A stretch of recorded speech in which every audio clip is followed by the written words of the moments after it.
There's many reasons why you would want to drop a fuel tank, even though the fuel pump's still working. In our particular case, we have some bad wires up there to repair, and the regulator inside the fuel tank is no good. So we got about 25 gallons in there, and we want to get that out so it's not so heavy. You can activate the fuel pump by jumping the relay or using a scanner. Today we're going to show you a little different way. I've already showed that way in the past. We got a regular fuel rail hose right here, hooks right up to your test port on your fuel rail. We took the gauge off and had this little brass fitting sitting around that was the same threads. Hose clamped it to a hose and into a 5-gallon gas can. Of course, we're going to need to fill a couple of those up to get it all drained out. Let's see if this works. Jamie, go ahead and start her up. See if she stays running.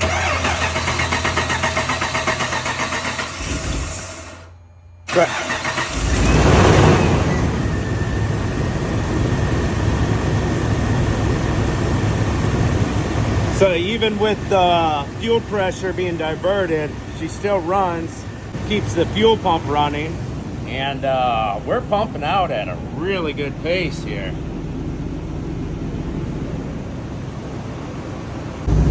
And not too bad, not too bad. One for all the keyboard warriors out there. Carl, why don't you just siphon it from the fuel door or the inlet hose? Built in on the tank is a rollover valve or anti-siphoning device. You can't siphon this tank. I showed in the past I think it was a Ranger, where a guy had put it into the lake too far, dumping off a boat, and got water inside his gas tank. He must have had a bad seal somewhere on the tank. Stalled it out. I had to pull him out of the lake. Fun times. Well, his fuel pump still worked, but half his gas tank was full of water, so the car wouldn't start. What I did was I jumped the relay, same kind of setup, got all the gas drained out, filled it up with a fresh tank, put a little bit of water remover additive in there. He was good to go. We didn't have to drop the tank and get 100% of the water out.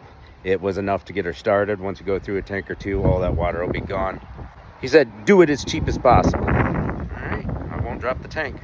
Another video, I used the scan tool to activate the fuel pump, and that was good. Now, some vehicles and some scanners will only kick on the fuel pump for like 5-10 seconds and then shut it off. So you're just constantly clicking on. And you can simulate that yourself by turning the key on and off, on and off on almost all vehicles. So that's another way to do it. We have mouse chewing on top of the tank, and all I got to do is wiggle the wires to get the fuel pump to work again.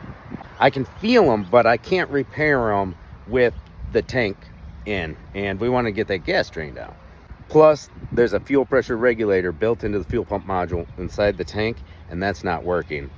Whenever she gets in to start it up for the day, she has to crank it once or twice, and then it'll start up.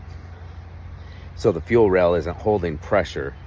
So once it gets pressure, then it starts up. Well, I hope you found this interesting. Maybe it'll help you one day. Take care. While it's running, we don't want all the exhaust fumes to build up in the garage. So we got our Carl's Garage patented exhaust removal device.